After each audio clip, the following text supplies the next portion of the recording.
In my grandfather's time, at the turn of the century, the night sky is the greatest show around. It plays week after week, even on Sundays, assuming the weather holds. Part of its power is its infinite mystery. No one knows where stars come from or why they shine. Few believe we will ever understand what the universe is made of, what the true nature of matter really is. But then, within a few years, all hell breaks loose. There are revolutions in astronomy and physics, and long-cherished ideas are shattered about the nature of the universe, of space and time, and even reality itself. The only thing that remains the same is the glory of the view.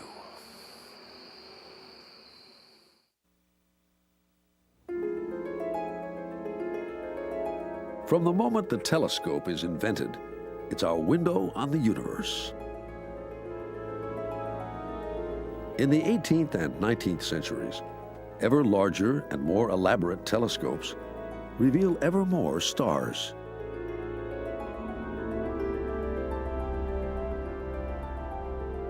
By the end of the 19th century, telescopes are so large and reveal so many stars, astronomers are working overtime just to catalog them. There seems little need to build even bigger instruments if all they can do is find more stars to catalog.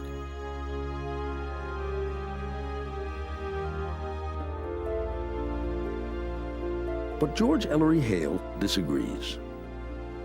He's passionately convinced a big enough telescope will change astronomy in ways it's impossible to anticipate.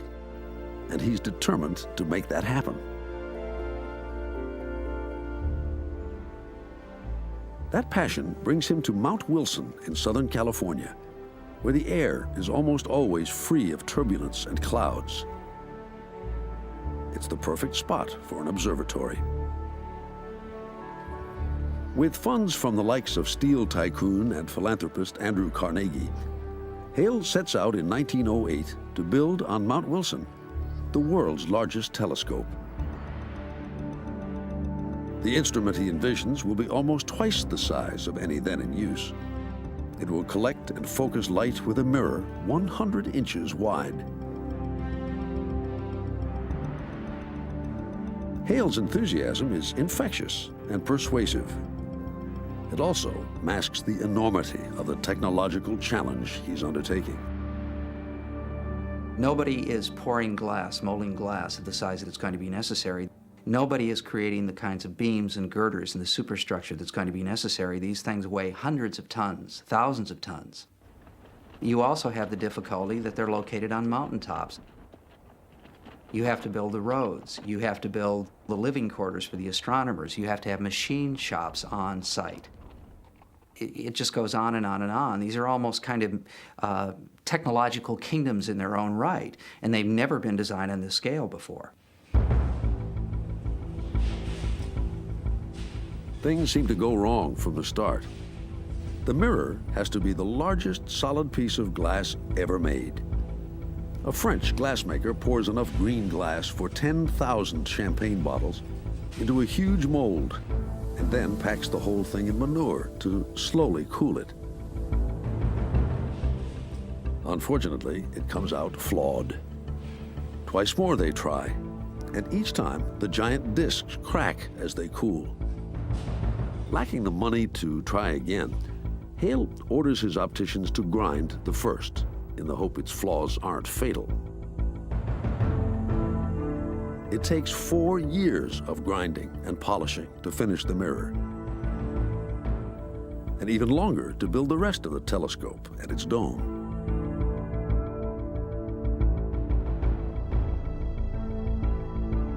Hundreds of tons of steel and concrete are hauled up the mountain road at a cautious 10 miles per hour. Even at that speed, accidents happen.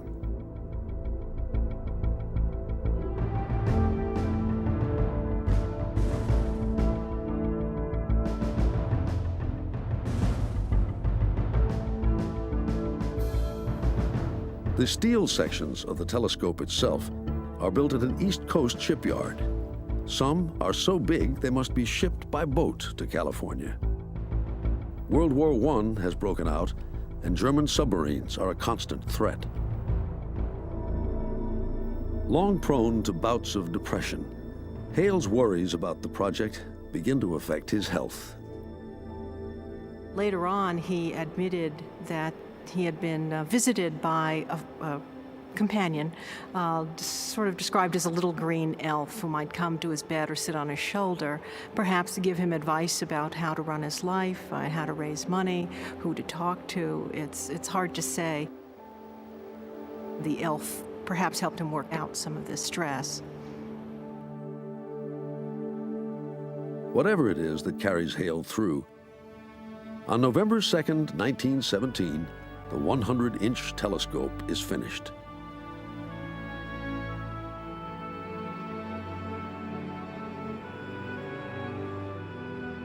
Its 100 tons of iron and steel move with the precision of a fine watch.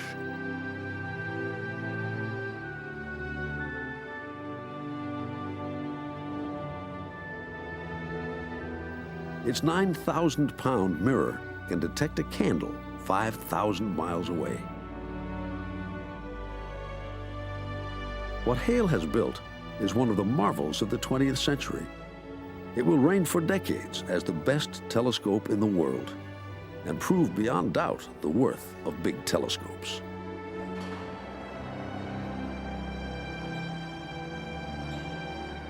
To spend a night here is the dream of astronomers the world over. You would open the dome, a kind of rolling like thunder. You were alone on the mountain with a telescope. It's just you and the universe, or you and God, so to speak.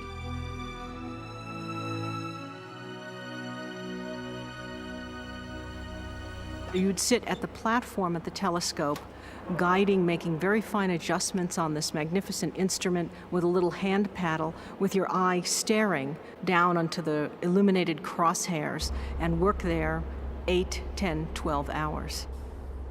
Oftentimes it was extremely cold. In winter they wore heavy coats, sometimes they wore bearskin or sheepskin coats. You could literally have your tears freeze to the eyepiece, and they wanted hot coffee, but Hale wouldn't allow it. He thought it was poisonous to the system.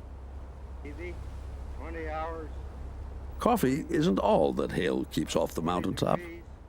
In the 1920s, I would not have been allowed to work up here. In fact, I wouldn't have been welcome even as a wife or a visitor of any of the scientists.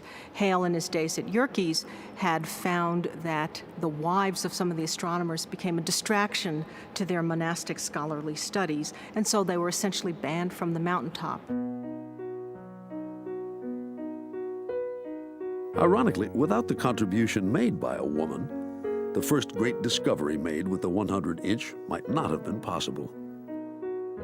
The closest a woman could get to the field was, at the time, at the Harvard College Observatory, where major data collecting projects were in progress. Women were hired on to help to analyze the data, to do all the menial tasks that were below the duties of the men. Henrietta Leavitt is one of a dozen women who studied tens of thousands of photographic plates taken by men at distant observatories. Leavitt's task is to examine plates taken at different times and look for stars that vary in brightness.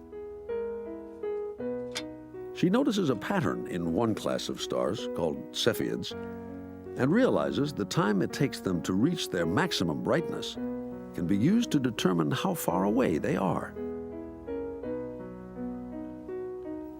It's a landmark discovery. Before Leavitt, astronomers couldn't calculate the distance to any but the closest stars. What Henrietta Leavitt did was provide one of the first, and still to this day, one of the most fundamental yardsticks in the universe. It is the measure by which all distances are determined. Without that, we'd be clueless.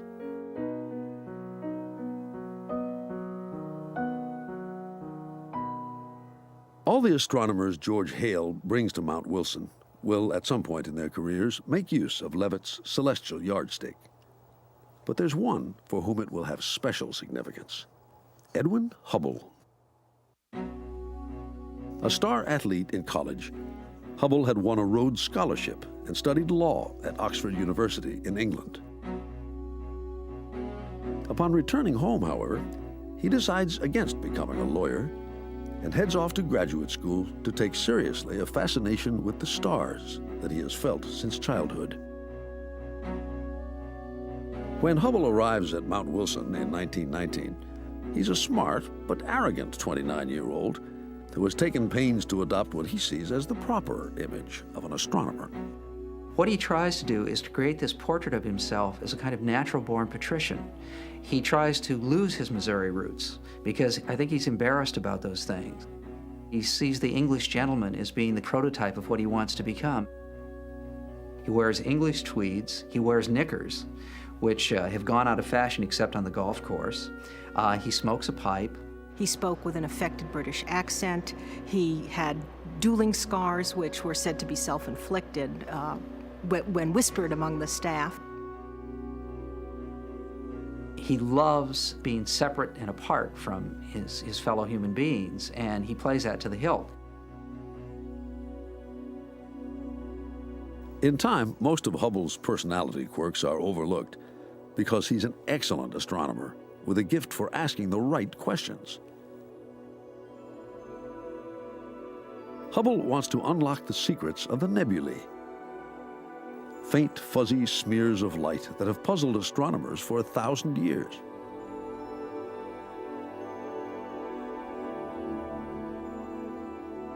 Even with Hale's magnificent 100-inch, their true nature eludes him for 4 long years. Finally, in October of 1923, while photographing one of the spiral arms of the Great Nebula in Andromeda, Hubble catches a break. He took a 40-minute photographic plate and developed it the next day and looked at it and thought he saw what was then known as a nova. That was another hot topic. That is, what were novae, what were stars that brightened unexpectedly. So his curiosity piqued. He decided the next night, which was a better night to take another exposure, and took a deeper photographic plate. This plate has what he believes are 3 novae, yet an even greater surprise awaits him. Well, when he got down to the mountain the next day and he began to compare the plates with those that had been taken earlier, he discovered that one of the 3 novae was not in fact a nova, but it was a Cepheid, and it's a eureka moment. He writes in capital letters on the slide itself, VAR, exclamation point, for variable star. Hubble knows instantly, thanks to Henrietta Leavitt's discovery about Cepheids, that this star and the system it's a part of must be very far away, and the universe must be far larger than anyone had dreamed. Yeah, it must have been a good moment for him. What he found was that the distance to M31, the Andromeda galaxy, one of, turns out, our nearest neighbors, is about 2 million light years. So people had been talking about the scale of our galaxy, 10,000, 20,000, 30,000, maybe 100,000 light years. What this meant was that M31 and all those other galaxies were not part of our system. They were themselves big systems equal to the Milky Way. There are, in fact, billions of galaxies, each one containing hundreds of billions of stars. Hubble's discovery of the stunning size of the universe and the multitude of stars and star systems that can be found within it changes forever our picture of the cosmos.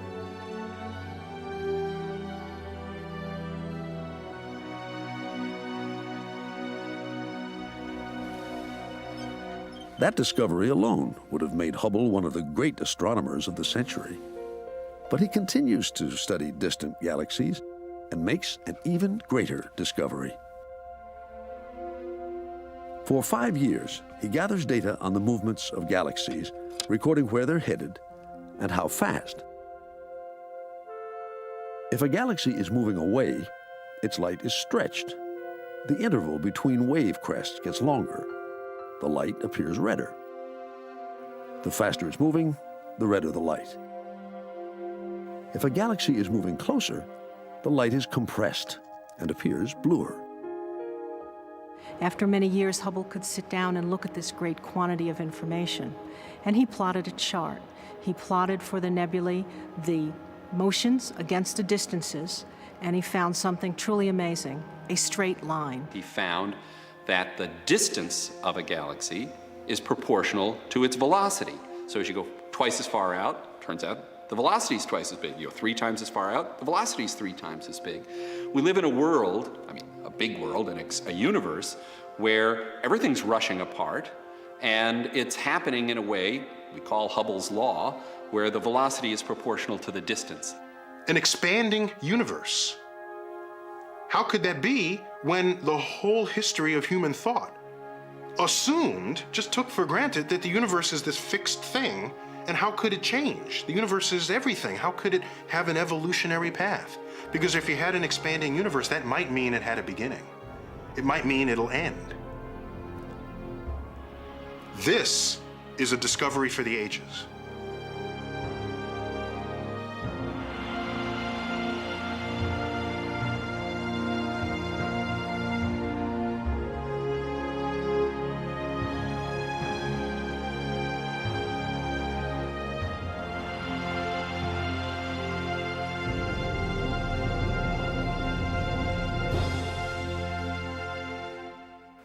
Before Edwin Hubble's discovery, even the great physicist Albert Einstein assumed that the universe is fixed and eternal. His original equations for general relativity had predicted a changing cosmos, but Einstein was unable to believe his own theory. So he added what he called a cosmological constant to bring the universe to rest. Years later, in 1931, Einstein travels to Mount Wilson to meet Hubble. While there, Einstein declares that his cosmological constant is the greatest blunder of his scientific career. Of course, by this time, Einstein can afford to admit to a mistake or two. He's already renowned as one of history's greatest scientists, the man who redefines gravity, space, and even time.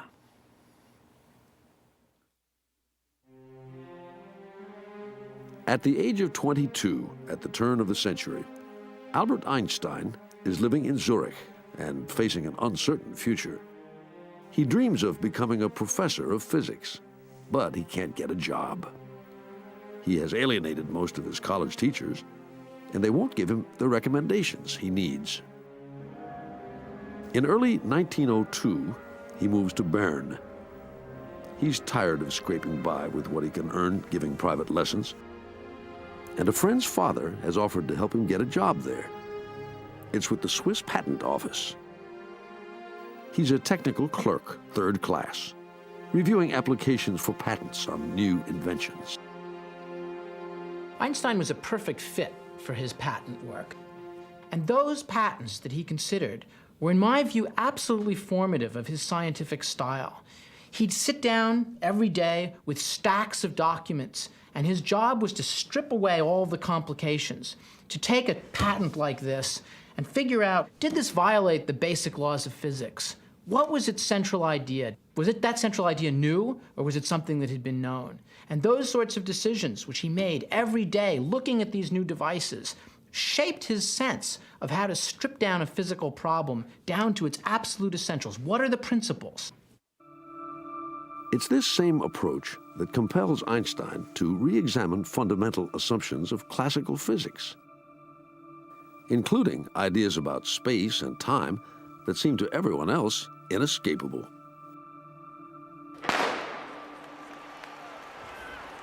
In the early 20th century, everyone, from physicists to sports fans, takes for granted that a mile is a mile, no matter where the race is run. That the runner who finishes in 4.5 minutes is faster than the one who finishes in 5.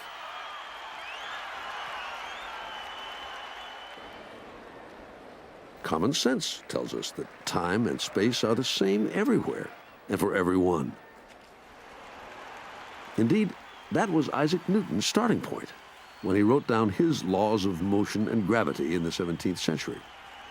Laws that seem to explain everything from the flight of an arrow to the orbits of planets. But Einstein is willing, where others are not, to question everything, even our common sense view of the universe. All I have tried to do in my life is ask a few questions. Could God have created the universe any other way, or had he no choice? And how would I have made the universe if I had the chance? Einstein is driven to ask such questions by a problem he sees with the traditional description of light. He knew from Maxwell's equations, from the great classical physics that had preceded him, that light could be understood as a wave, and that every time you saw a wave of light, it was always traveling by you at some enormously fast speed, like 186,000 miles a second. So we were always in the position of somebody, say, standing on the beach, watching a train of waves go by. Now, with any kind of wave that you've ever seen, or Einstein had ever seen, you could always catch up with it if you went fast enough. If you had a bunch of waves going down a canal and you got on your horse and rode alongside it, you'd see the wave just frozen, as if it was not moving, because you'd be moving with it. And Einstein's thought to himself was this: what if I caught up to a light wave? What if I went as fast as light was going? Would I see it still the way the horseman sees the waves in the canal if he catches up to it? And then he thought to himself, well, that would be such a strange sight. It doesn't correspond to anything anyone's ever seen, a still wave of light. Einstein is convinced that light wouldn't be light if you could catch up to it. But in classical physics, you can catch up to any wave, and light is a wave. How could it be that there was a wave moving along that you couldn't catch up to? He didn't know how to solve the problem. He didn't even know how to articulate the problem fully, but there was something wrong. Children who wonder about things like light, time, and space are satisfied with the stock answers and never give them another thought as adults. But because I was a late developer, I first pondered such simple questions as an adult, and so probed them more deeply and tenaciously than any child would do.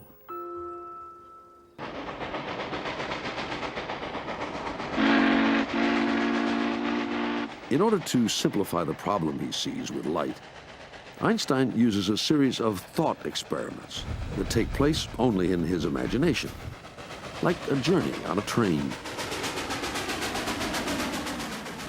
From James Clerk Maxwell's equations, we know that the light reflected from my face traveling toward this mirror must move at 186,000 miles per second. Okay, Einstein said, but what if the train were moving at the speed of light?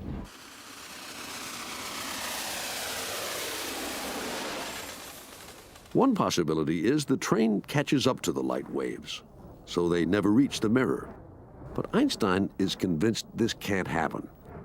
Light can't stand still. And what does it mean if I do see my reflection in the mirror? Well, from my point of view, everything is just fine. But for the person standing outside of the train, there's a problem. That person sees the train moving by at 186,000 miles per second, and therefore the light reflected from my face traveling toward the mirror must be traveling at twice that rate, or 372,000 miles per second. 372,000 miles per second is the speed of light added to the speed of the train carrying the light. Physicists have added speeds this way since the days of Galileo. But Einstein concludes this simple adding of velocities is wrong, because the speed of light never changes. It's always 186,000 miles per second, even if its source is in motion.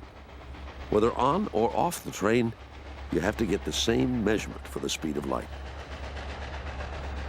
The stunning consequence of this is that someone off the train measures rulers on the train as short and clocks on the train as running slow.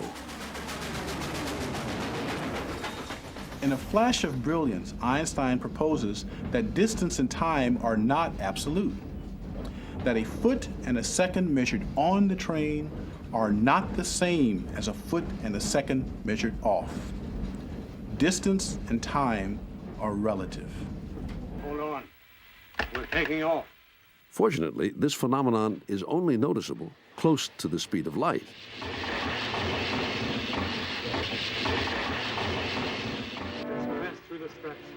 Imagine yourself alongside early 20th century science fiction swashbuckler Flash Gordon.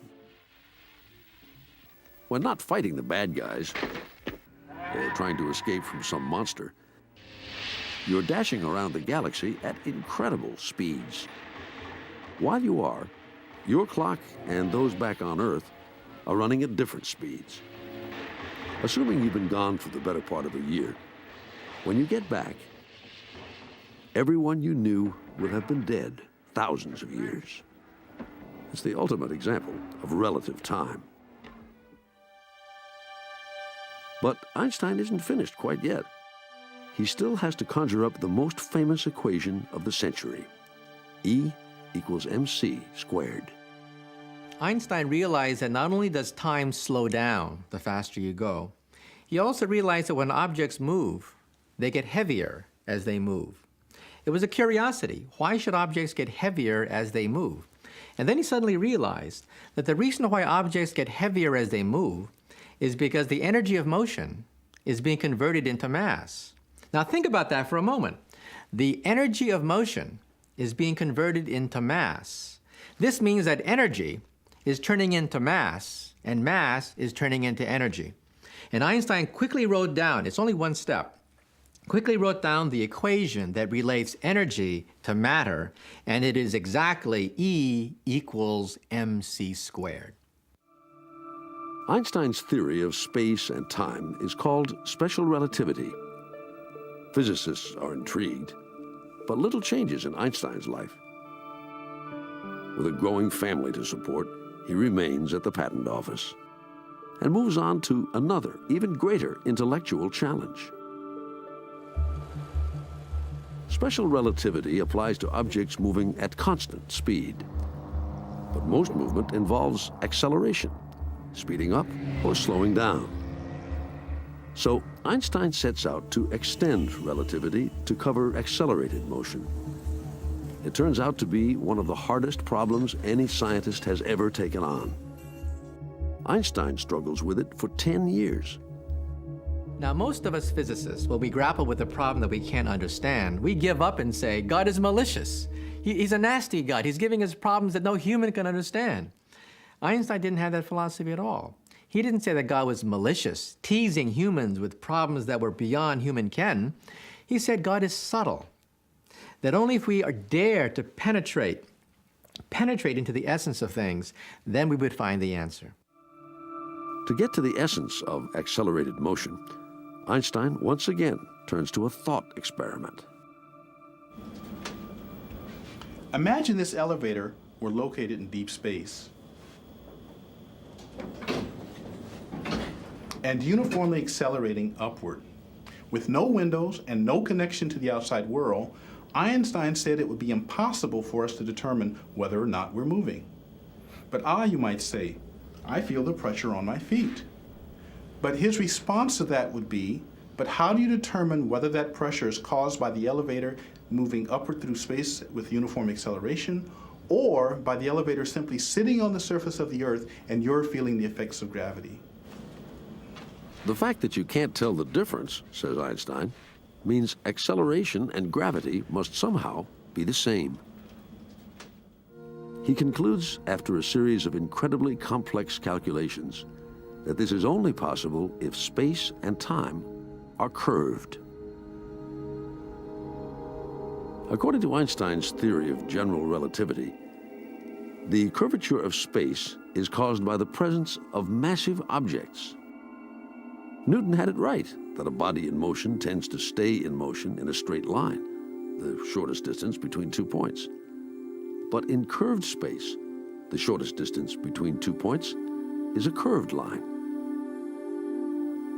An object experiences acceleration around the curve as gravity.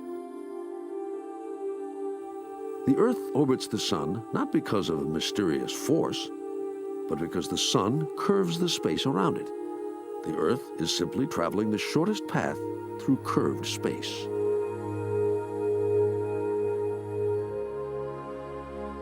Einstein's theory of general relativity perfectly describes the motions of planets, stars, and galaxies, both in space and in time. Suddenly, physics could say something about the fate of the universe. It could ask questions about whether the universe as a whole had a certain curvature, whether it would come back in on itself, whether it would expand out forever. General relativity had a scope as infinite as the universe. The world is not the same place once you understand these theories. Space and time are somehow the same thing. That's very different from my experience as I go through life. And I can never go back to looking at things the way they were before I understood this theory.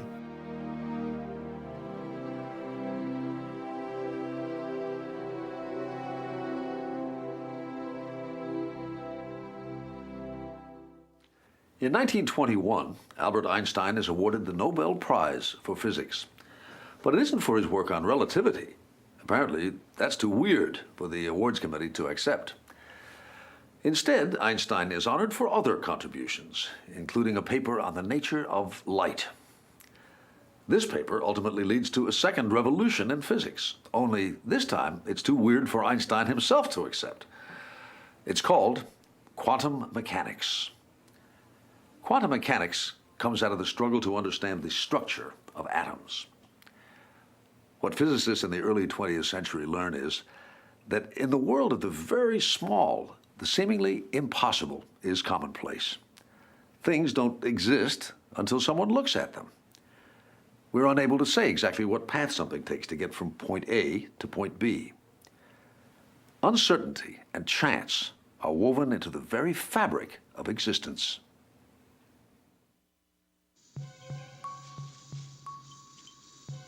One of the key figures in the quantum revolution is a young Dane with a tendency to mumble. He's the scientist on the right. His name is Niels Bohr. And from childhood, it's physics that consumes him. Once, while playing goalie in an important soccer game, he starts scribbling equations on a goalpost. Only the screams of an ardent fan snap him out of his reverie in time to stop an opposing player's potential goal. At school, he's an excellent student, though he seems to have a serious phobia about writing. As a graduate student, he dictates his entire doctoral dissertation to his mother, causing a family fight when his father insists that the budding PhD learn to write for himself. He never does. After his marriage, his wife gets the job. In 1912, shortly after receiving his doctorate, Bohr travels to England. He comes to Ernest Rutherford's laboratory just 1 year after Rutherford makes a startling discovery about atoms. Atoms had been seen as amorphous blobs of positive charge studded throughout with negative electrons. In fact, Rutherford says, they're more like little planetary systems. All the positive charge and virtually all the mass is concentrated in a tiny nucleus, around which the electrons orbit like planets around the sun. This is the courtyard at Cambridge University, where Rutherford began and ended his scientific career. Imagine an atom this size. If we think of that being the size of an atom, then the size of the nucleus would only be 1 millimeter in diameter. That's a bit smaller than this little grain of sand that I've got in my hand here. In other words, what it means is atoms are essentially empty space. Now, how can we reconcile that with the fact that matter is matter, and my hands don't go through one another? Well, that's crazy, because if it's mostly empty space, they should pass right through one another. Well, what we understand now is, in fact, that the reason my hands don't go through one another is that while the space is empty, what it's filled with is really electric fields. When the electrons come within a very small distance of each other, they begin to repel each other. So we have the illusion that things are solid, when actually we have this tremendous vacuum given by the fact that the atom is basically empty. Now, this means that I'm not really sitting in this chair at all. The atoms of my body are about 1 angstrom hovering over the atoms of this chair. Rutherford's conception of the atom is a breakthrough, but almost immediately he finds a paradox at the heart of it. See, the problem was that if you've got a nucleus with a positive charge and electrons in orbit about it, then we know that the electron should very rapidly orbit into the nucleus. It should do it in a fraction of a second. That's a very secure prediction of classical physics. And that's catastrophic. What it's telling you is that atoms cannot exist. It means that you and I would not exist. The atoms would have no way of supporting themselves with the large volumes that they have. When Niels Bohr arrives in Manchester, Rutherford is ready to abandon his model of the atom. But Bohr sees a way to save it. He was so excited, he canceled his honeymoon. He had to delay his wedding, cancel the honeymoon, and his poor fiancée, instead of going on a luxurious honeymoon, had to take dictation as her husband dictated one of the greatest masterpieces in physics, because he himself could not get himself to write down the paper. What he proposed was that you would not allow the electrons to move in any orbit about the nucleus, as you could according to classical theory, but only to occupy certain very well-defined orbits about the nucleus. There would be an orbit here, an orbit here, an orbit here, but there would not exist orbits between these. There's nothing in between. In between exists nothing. And that's very non-Newtonian. If you take the Earth and you could move the Earth a little bit closer to the Sun, no problem. It would have a different orbit, would be stable, would have a different time to go around the Sun, no problem. That you cannot do with an electron around a nucleus. You cannot just change the orbit by a little bit. You have to change it by, so to speak, a lot. Bohr's idea that electrons can have only certain orbits draws inspiration from other new theories that suggest heat and light come in units that can't be divided, called quanta. But applying this quantum idea to matter is practically sacrilegious. In fact, most physicists disapprove of Bohr's theory. Whenever they meet, they scoff at the idea that an electron can be in some places but not others, that matter comes in some sizes but not others. If it's not nonsense, at least it doesn't make sense.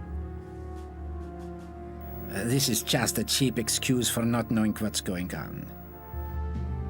The assumptions are too bold, too fantastic. They can't be right. In time, two camps emerge. A group around Bohr, which believes in his so-called quantum theory of matter, and those who cling to the classical view. No less than the true picture of nature is at stake.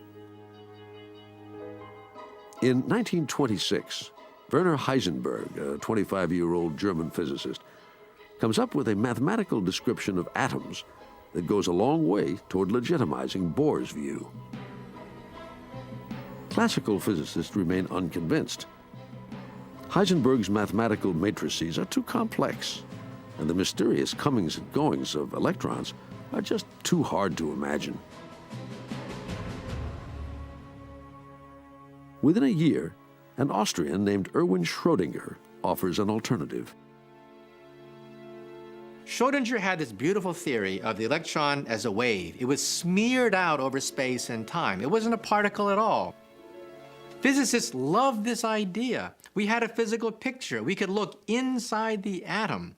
Physicists knew how to calculate with waves. They calculated waves as an undergraduate in college. They knew how waves went around and formed orbits. So the appeal of the Schrödinger picture was that it was pictorial. It was almost Newtonian. It was continuous. None of this quantum business. And you could calculate with it. So which is it? Is matter made up of waves or particles? They seem to be complete opposites. Waves can pass through one another, sometimes canceling each other, sometimes making even bigger waves. But particles, on the other hand, bounce, smash, exert force when they meet. They can't cancel each other out. So these two pictures clashed with each other, and they debated. And they had arguments, and they yelled and screamed at each other. In fact, one day, Heisenberg was so worried that he simply came down with hives and hay fever and tremendous case of allergies, worrying about whether or not the rival picture was correct. In 1926, Bohr and Heisenberg invite Schrödinger to Bohr's new institute in Copenhagen to try and work out their differences. Heisenberg writes about the visit. Though Bohr was an unusually considerate and obliging person, he was able in such a discussion to insist fanatically and with almost terrifying relentlessness on complete clarity in all arguments. He would not give up, even after hours of struggling, until Schrödinger had admitted that his interpretation was insufficient. Every attempt from Schrödinger's side to get around this bitter result was slowly refuted, point by point, in infinitely laborious discussions. Bohr's wife nurses Schrödinger when he falls ill from exhaustion. She brings him tea and cake, even as her husband sits on the edge of the bed continuing the argument. Still, Schrödinger clings to his classical view, wearily noting at one point, if one has to go on with these damn quantum jumps, then I'm sorry I ever started to work on atomic theory. The essence of the Bohr-Heisenberg picture was that the electron was a particle. However, there was a certain amount of uncertainty with regards to where the particle was. Now, one day, Heisenberg was so paralyzed, worrying about all these problems, that he took a walk in the park. Outside his institute, there's a famous park, and late at night, he walked through the park wondering, how can it be? How can it be that you don't quite know where the electron is? And then in a flash, he understood. Because to understand where an electron is, you have to look at it. To look at it, you have to shine a light on it. But when you shine a light on it, that disturbs where the electron is. So the very fact of observing an object changes its location. Therefore, he realized that uncertainty is an essential part of his picture. Heisenberg calls his insight the uncertainty principle. In a clear mathematical way, it says, the more you know about a particle's position, the less you can know about its speed and direction. And the opposite is also true. The more you know about a particle's speed and direction, the less you can know about where it is at any given time. And when he finally had that idea, he realized that he could merge the Schrödinger picture with the Bohr-Heisenberg picture to give us the modern-day theory of the quantum principle. In other words, the electron is a point particle, but you don't know quite where it is. And the probability of finding it at any given point is given by a wave, the Schrödinger wave. So we now have this beautiful synthesis of waves and particles. Heisenberg's principle, indeed, is very, very non-intuitive. Frankly speaking, I'd call it bizarre. But you can see it at work. Suppose I have a laser beam here. And I use laser beam because that's right, but I could use any other light for that matter. And I make here an opening, a slit, a vertical slit. And here goes the laser beam right through the slit. Light goes on, and here I project this onto this wall or a screen, projection screen, and what do I see? Well, you see exactly what you predict. You see here this laser spot from this beam. But now I'm going to make this vertical slit narrower and narrower and narrower. What now are you going to see? Well, you're going to see exactly what you predict. You're going to cut off the edges of the circle, and the spot gets narrower and narrower and narrower. But now you come to the point that this narrow slit, say, is only 1/100th of an inch wide. And now Heisenberg's principle comes in. Because now you know so precisely in the horizontal direction where the light is, that as it emerges from this slit, the direction of the light is no longer determined according to Heisenberg's principle. And so now what you're going to see, it's going to spread out in the horizontal plane, and therefore what you're going to see on this projection screen is going to get wider. Extremely non-intuitive. Because what am I doing? I'm making the slit narrower and narrower and narrower and narrower. And what do you see ultimately? That the beam horizontally becomes wider and wider and wider and wider and wider and wider and wider. Now that is very non-intuitive, but it's the way the world works. According to the quantum theory, even the most bizarre events have a probability of taking place. There's a certain probability that I will dissolve and simply rematerialize on the other side of that brick wall. Now, you may say to yourself, well, that's impossible. We've never seen anyone dissolve and rematerialize on the other side of brick walls. But we actually give this problem to our graduate students. To our PhD candidates, we ask them to calculate, using the quantum theory, what is the probability that you will find yourself on the other side of a brick wall? Now, to tell you the truth, you would have to wait longer than the lifetime of the universe for such an event to take place. So you don't have to worry. Your atoms are not going to dissolve, and you're not going to rematerialize on the other side of brick walls. But there is a probability you can calculate for that event happening. And then you can ask yourself the question, do I understand it? I don't even know what that means, understanding. I have problems with that. Physics describes things, describes phenomena. And as long as it is predictable, as long as that formalism applied in a certain situation gives you the right answer, who cares? Who cares what the meaning is of understanding? I think I leave that up to philosophers. And I think they don't have a clue either, of course, but they... Yeah. There are some physicists who refuse to accept that quantum mechanics represents the full story of the subatomic world. The most famous is Albert Einstein. Quantum mechanics is very worthy of regard, but an inner voice tells me that this is not the true Jacob. The theory yields a lot, but it hardly brings us any closer to the secret of the old one. In any case, I am convinced that he doesn't throw dice.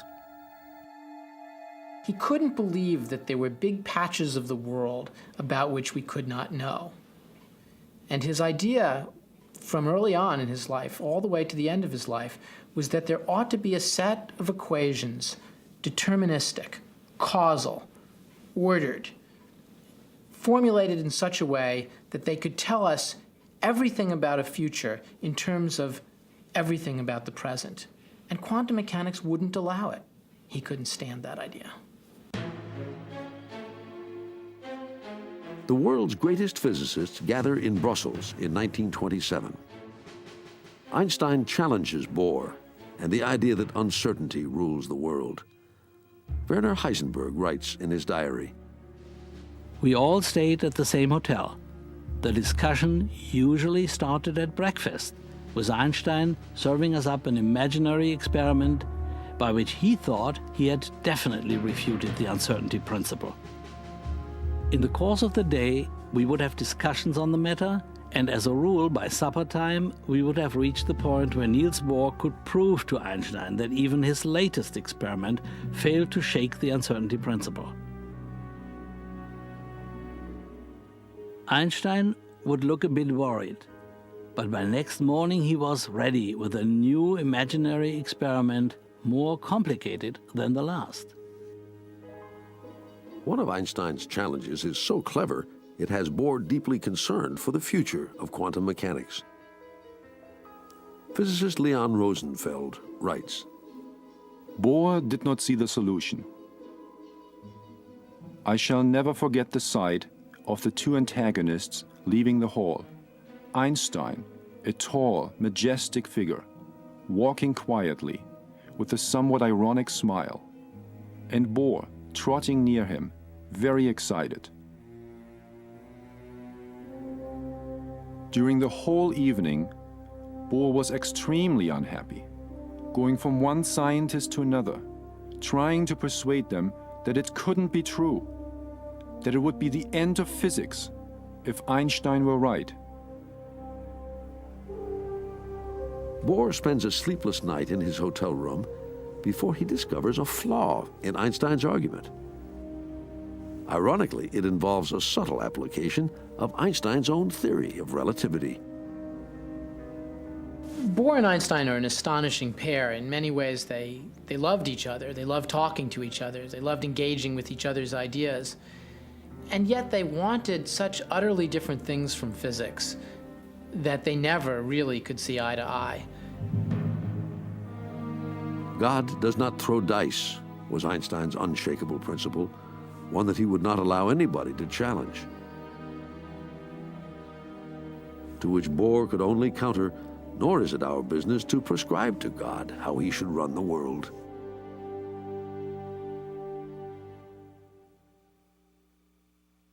Einstein and Bohr have their last battle about quantum mechanics in 1933. By this time, both relativity and quantum theory are almost universally accepted by physicists as the most powerful ideas they have for explaining the world. Now, attention shifts to another challenge, figuring out what goes on inside the atom. Physicists want to know what holds the nucleus together. They want to know if protons, electrons, and the newly discovered neutrons make up everything in the universe, or if these particles are made up of something even more fundamental. In the process, what begins as an intellectual quest turns out to have explosive consequences.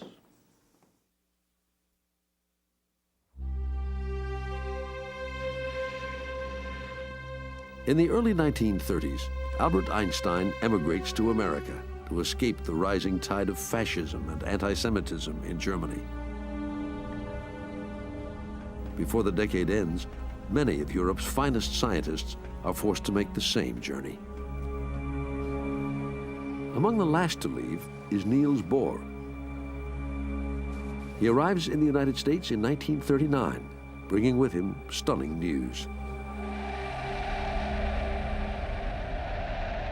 In Hitler's Germany, two scientists have split an atom of uranium, releasing in that moment some of the tremendous energy bound up in matter.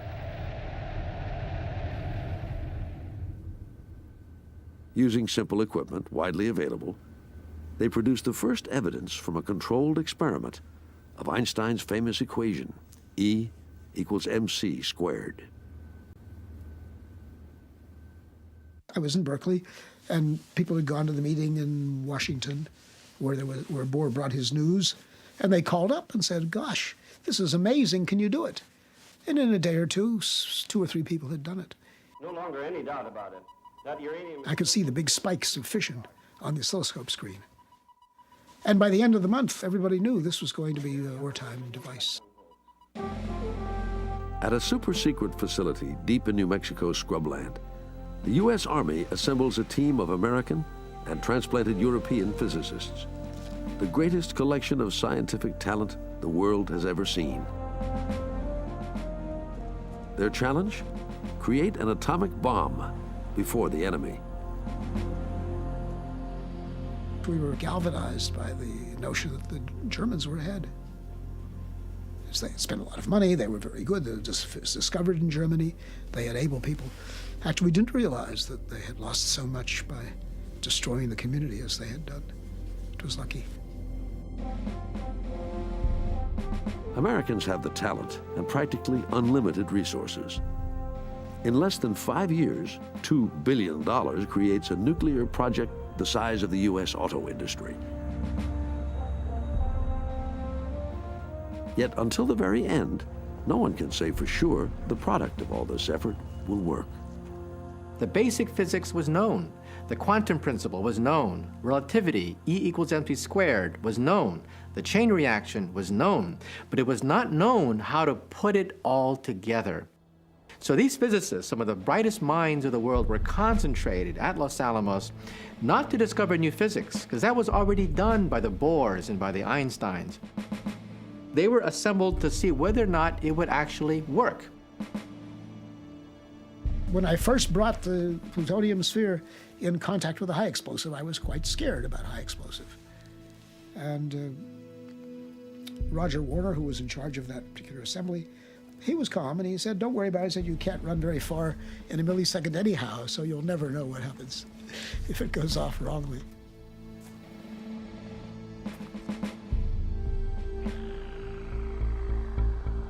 It was a new world. Everyone could see that. Maybe during the end of the war that was very good, but who knows what was going to come after that? We didn't know. We should have known more than we did, but we didn't. It was this fantastic experience of taking theories that were equations, and building something of enormous power, the power of the sun.